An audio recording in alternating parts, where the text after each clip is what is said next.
Never stop for gas at night.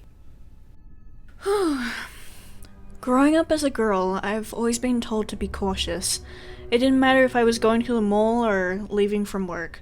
I've always kept my eyes peeled for anyone acting strange or out of the ordinary, although nothing had happened to me while doing these everyday tasks. The scary idea of getting kidnapped or worse has always been at the back of my mind. Since I was around 16, I've carried at the very least a pocket knife and a mace with me wherever I go, just to be on the safe side. My mum was the one that instilled this paranoia in me. I'm not saying I didn't appreciate it, I'm sure it saved me a couple of times without me realizing it, but I can't go anywhere now without seeing a potential predator. It's not just men either, I think this way about men and women, thanks to the internet.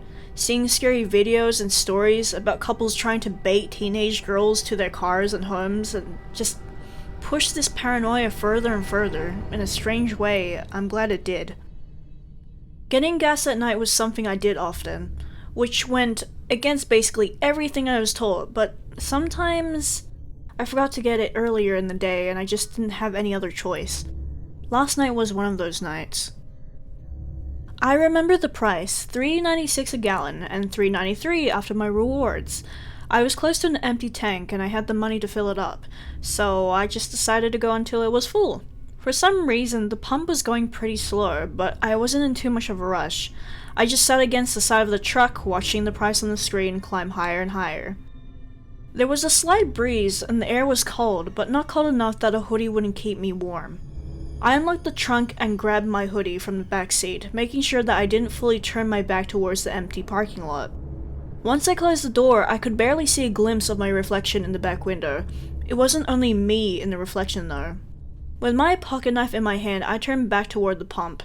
Not too far away, maybe about 6 feet, was a man. He looked normal, but also a little beat up. You could say not by a person, but by the elements. His clothes were torn and soiled, and his hair sat on his head, matted and coated white with dandruff. Other than that, he seemed like any other guy, just too close to a teenage girl for comfort. "Can I help you?" I asked. Keeping a straight face, I didn't want to smile, to look too friendly. "Got any cash?" He gave me a slight smile, just enough to show his dark and rotting teeth. I tried not to react, just because I didn't want to look friendly doesn't mean I want to seem rude either. No I don't. I'm using the last of what I have to fill up. I had some spare bills in my truck, but to be honest, I've never given any money to homeless people. Sounds harsh, I'm sure, but it's better to keep your distance. You never know how they might react depending on what you give them. Plus, I didn't want to turn my back on this guy to get anything out of the car. I see. Sorry to bother you then. I figured after that he would walk away, maybe try and find a busier area with more people to get money from, but he didn't move, didn't even blink, he just stood there, staring at me. I just stared back. We probably held eye contact for a good 10 seconds before he decided to turn around and make his way back to wherever he came from. He had a slight limp from his left leg, and I could see the soles of his shoes rubbing off. I started to wonder if I should have just given him the change. The pump finally finished after what felt like an eternity of waiting, and I put it back in its holding spot. At this moment, I felt uneasy and kind of tense. He didn't seem dangerous, but the fact that I couldn't see where the man wandered off made me uncomfortable.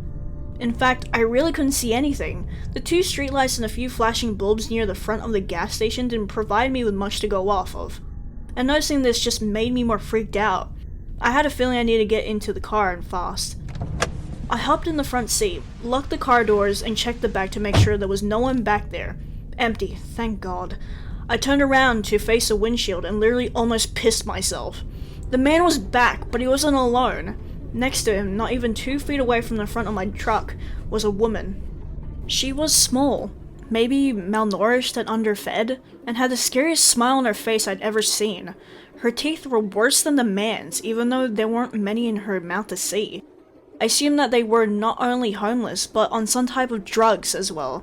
It would explain not only the freaky behavior I was witnessing, but their appearance as well.